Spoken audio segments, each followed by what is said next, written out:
Sheikh बुरकियो press club पारां सिंध जे सकाफ़ती ॾियारे जे हवाले सां तक़रीब कोठाई वई, जंहिंमें सहाफ़ियुनि समेत सियासी समाजी अॻवाननि मौजूद माण्हुनि वॾी अंग में शिरकत कई।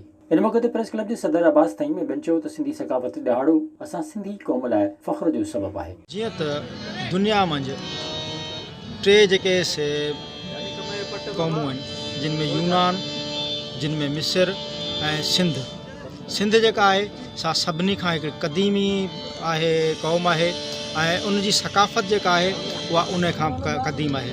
जेको सिंध जे मोहन जे दड़े मां जेका मूर्ति मिली आहे उन जे कुल्हे ते बि अजरक रखियलु आहे ऐं अजरक जो मयार जेको सो दुनिया मंझि सभ खां बहितरीनु आहे।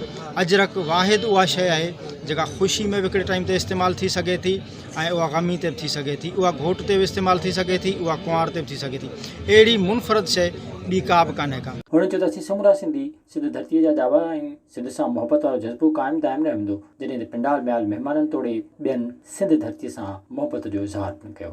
विज़िट कयो अवामी आवाज़ मीडिया ग्रुप जी वेबसाइट awamiawaz.pk